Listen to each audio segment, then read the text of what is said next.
Hey everyone. All right. Oh, you sound real loud. Oh yeah. Oh, yeah. Hey, I like your shoes. Thanks. Do you like my shoes? Yeah. Not as much as mine. All right. Well, I've got a story for you today. All right, let's do it. Yeah. So when I was around 10 years old, I think I was 10, we had just moved back to Kansas City. And so I'm a pastor's kid. I don't know if I've shared that, a good old PK. I guess that's what we're called. So I would hang out at church a lot in the afternoons and stuff, you know? Mm-hmm. My dad was in the office or whatever. So there was kids over at the church because there was some activity. And we thought we'd play hide and go seek. Did you ever do that at church? Did I ever play hide and seek? Oh, at church. Maybe. Yeah. Yeah. Okay. So it was 3 of us playing hide and go seek, 3 or 4. And I was in a room, one of the kids' classrooms, and I thought it'd be real smart that when they went in that room to find me, I wasn't there. Eh? Brilliant. Yeah, I know, right? You are brilliant. Yeah. So it's not just hide and go seek, it's disappear. Hide and never be found. Hide and never be found. So guess what I did? I jumped out the window. I did. And it was this is one story? Uh-huh. So it wasn't that tall of a jump. And I didn't jump, see, I had a plan. I was going to just crawl over the edge and then dangle, like drop so my arm was still holding on, and then I would drop. You see what I mean? Like you're Tom Cruise.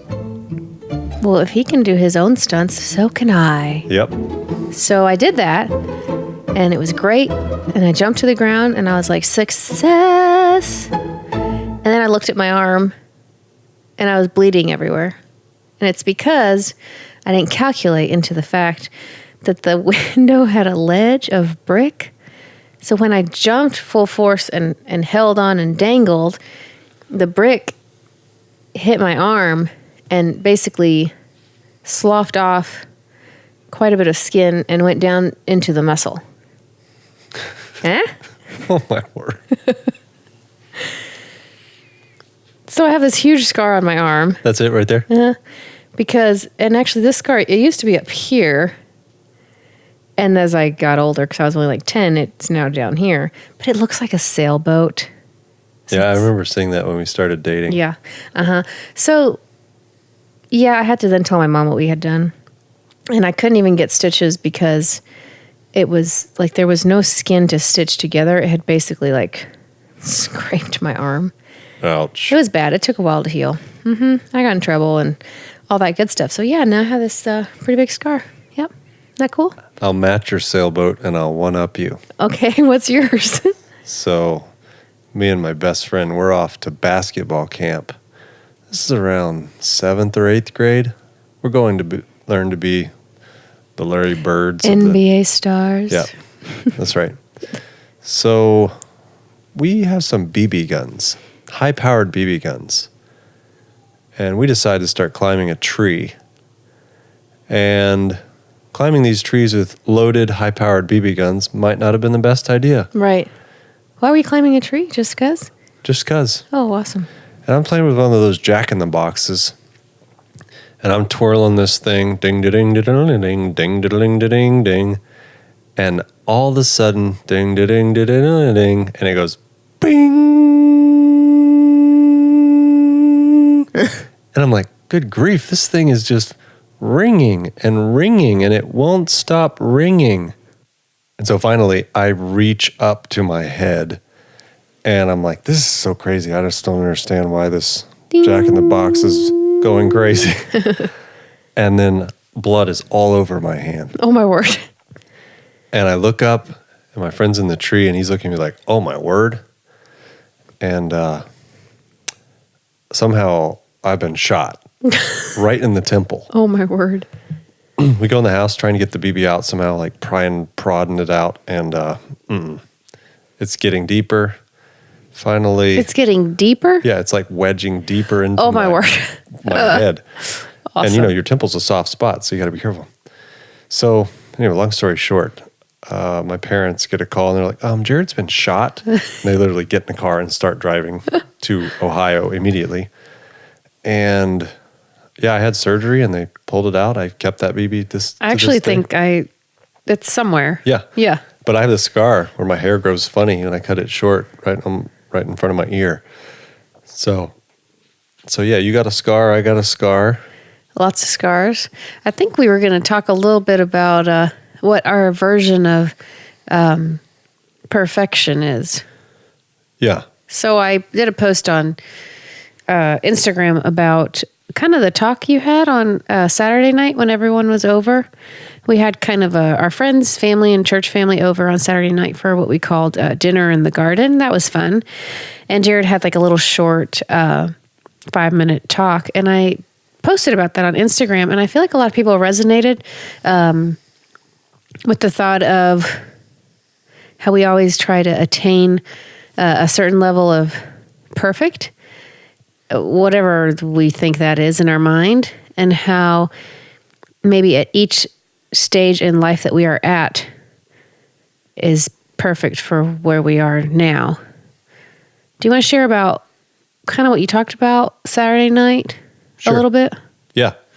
So in the world today, especially with social media, everyone gets these ideas of a standard of perfection. Like, oh, that person has 107 million followers, therefore Kim Kardashian must be perfect. Right? It could be like physical, like a lot of different things. Yeah, whatever someone's definition of Sure. like, oh, it's just perfect. They're so perfect. Their life is so perfect. Yeah, Everything's perfect. So you give an example of somebody has this huge, beautiful house. People look at it on social media and they think, oh, their life is perfect. What they don't know is they're in $2 million worth of debt to pay for that house. Sure. And every night they go to bed stressed out beyond belief. They don't have family time with their kids. They're just worrying about, oh my word, we got to pay for this house. Mm-hmm. But everybody else just says, oh, they have a perfect life. Mm-hmm. So one thing I would like to say is I think perfection is in the eye of the beholder. And so, as you look at things in life, you have to say, well, what makes something perfect? So if you walked into a grocery store, you picked up a red tomato, it's likely shiny, you got the lights on it, it has wax on it, so that's fake, and it's been polished, and that red tomato looks perfect. It's like perfectly round, perfectly round, green on the little stem thing. Just like the pictures in the ads, it's perfect. So that's what some people would say is perfect. You get it home, you cut it open, and it's flimsy, watery, and you taste it and it tastes like cardboard. Yeah. It's just gross. Like no flavor. No flavor. Yeah. So a lot of people listen to this, they have gardens or they want a garden or maybe they've never had a garden. So here's the difference between that tomato we just described, which is what we mostly eat most of the year. Yeah. And a tomato you grow in your garden. Tomato you grow in your garden may not have that same perfect look as the one in the store. It doesn't seem to be as shiny. And, there's this little wormhole on one side of it. Not really deep, so it's still intact. Or like the heirloom ones are like they're little spotted. Irregular. Yeah, they almost look like they're grown underground. Yeah. They're like stretch marks. Yeah, they're just very... all this stuff. But you take it into your kitchen and you slice it and you put it on a sandwich. And it is like you've died and gone to heaven. Like it is unbelievable. So good. So good. So then you ask, well, is that perfect? So as I compare those two experiences, one on the outside to someone looks perfect. But when I see, if you said, hey, this is an heirloom tomato from my garden, I just picked it, and I looked at it, and it's got brown dirt on it, I'd be like, oh my, that thing is perfect. Yeah. Totally different perspective, right? Sure. So, so then the thing comes in with we're comparing ourselves to this idea of perfection that is typically artificial. We're going through life, we're like, oh, that's perfect. That person is at a totally different place and stage sometimes in life, but we're comparing ourselves to them. So yeah, I read this book. It's called Christ's Object Lessons. It's basically a book about the stories of Jesus. That basically Jesus didn't teach people anything without using stories and stories from people's everyday life. And as people may have picked up by now, I'll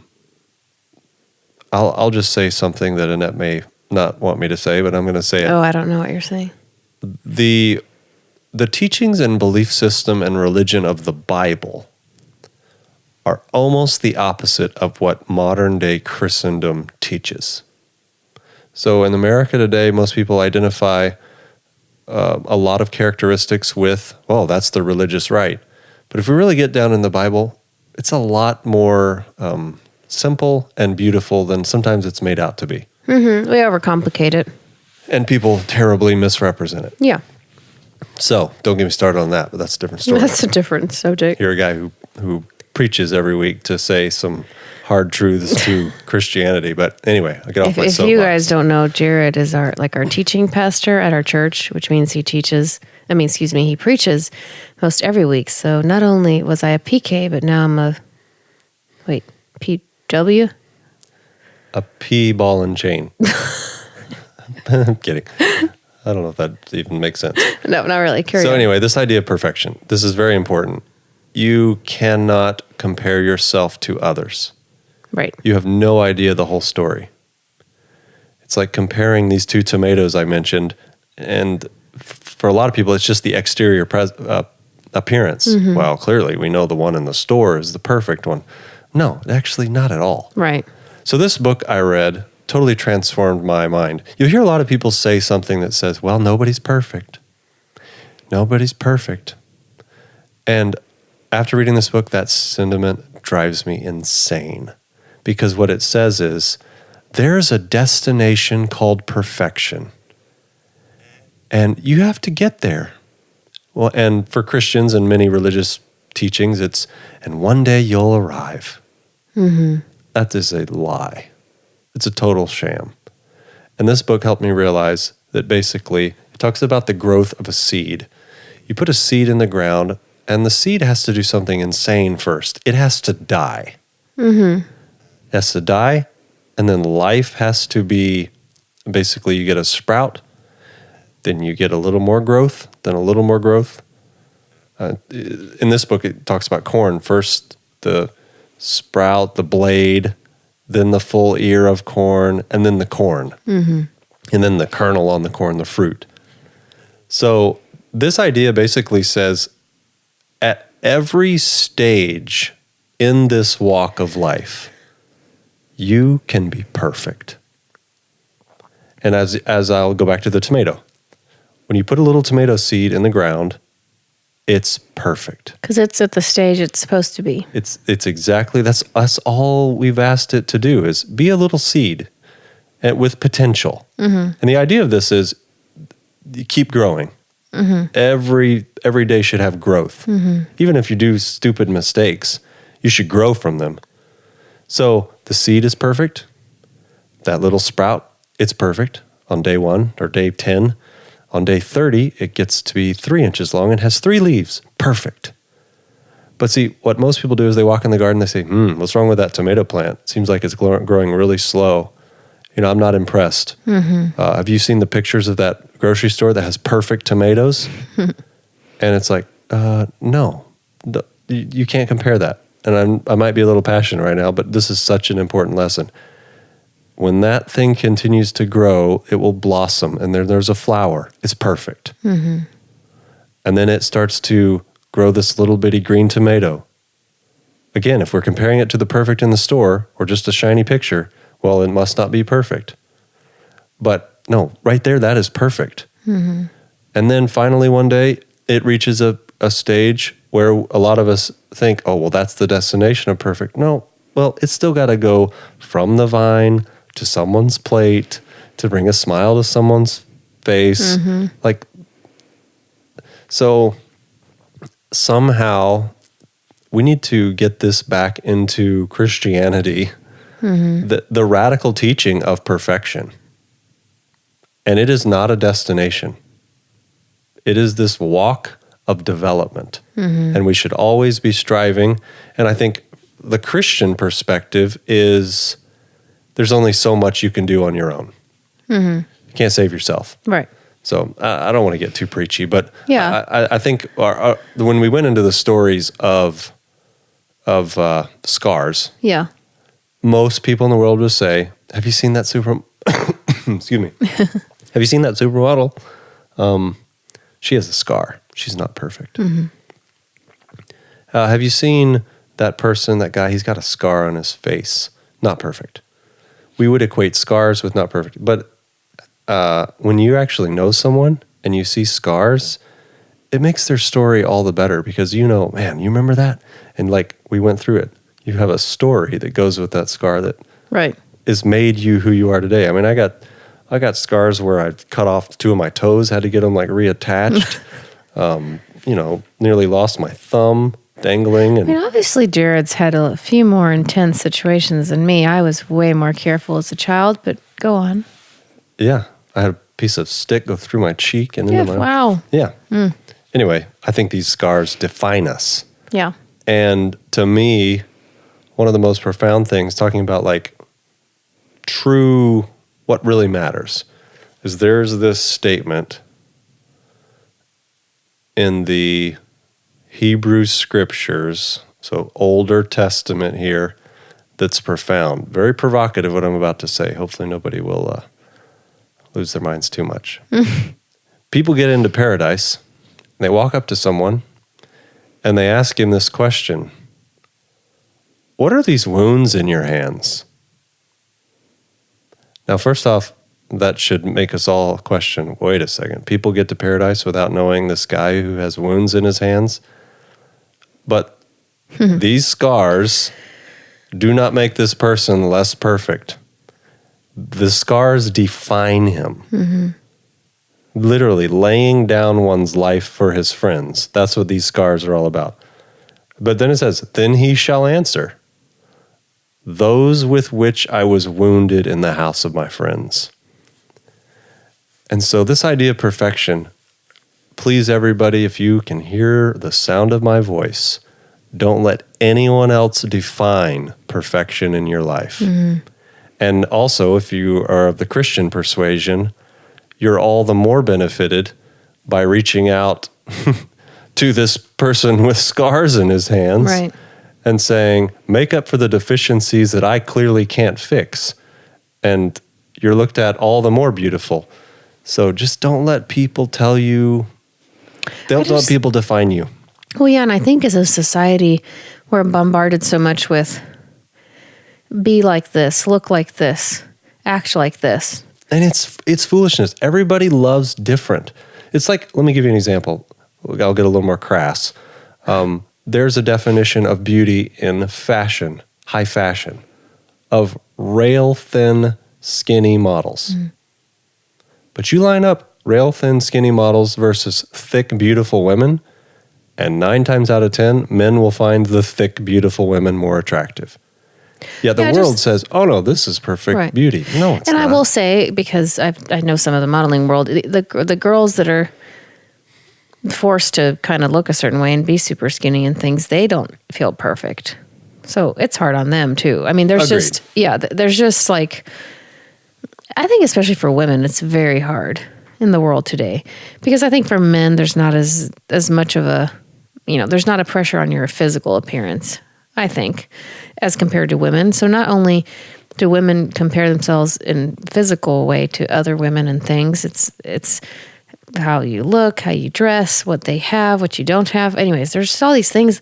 And I even was thinking the other day, as a society, we're always constantly thinking about like the next thing. Like we barely have gotten to summer just ended and we're already into fall, and now it's Christmas. You have to get everything ready for Christmas. I think we're just constantly in this cycle where you don't feel perfect enough because you're being bombarded with so many things. And I think it's the thought of be content in your life where you are now and learn to enjoy what you have now, because at that stage of your life, that's where you're supposed to be. That is your perfect. And I actually do think a lot of us go through a lot of struggles, and there's some of us that our lives are very hard right now. And I think for those, it's like hang in there, like you're growing, you're developing, and it might not be your definition of perfect, but it's where you are right now. But each day we're growing and moving forward, Yeah. And I mean, I guess the only way you'd know you weren't perfect is if you knew, like, I'm not. And I think this is a lot of us. For some reason, we're just not satisfied with.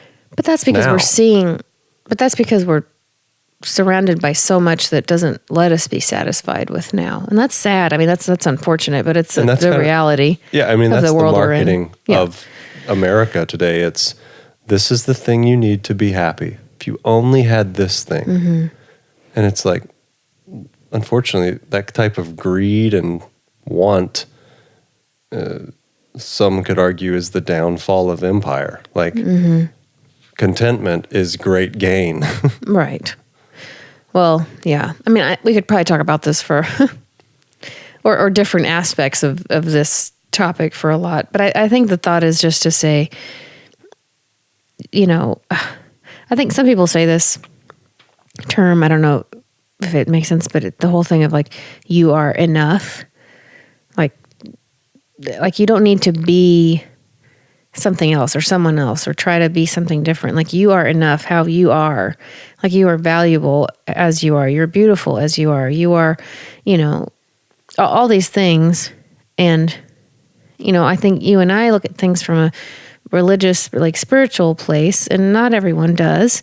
And that's okay. Good reasons. Yeah. I mean, the majority of people I know that don't have any care for religion, there's really good reasons. Yeah. Unfortunately. Yeah. And that's what I mean. Like, if you're listening to this and let's say you are not religious at all, it's the thought of like, still, like, you're at a place in your life where you should be right now. And I think you could agree that each day we're growing and trying to do all these things, but just don't compare yourself to other people. Like, be happy with who you are and where you are, and learn to appreciate the now and the moments you have now. Yeah. It's the journey, not a destination. Yeah. And scars are okay. My sailboat scar, your million different ones that you have going on over there. I'm a freak show over here. That you have going over there.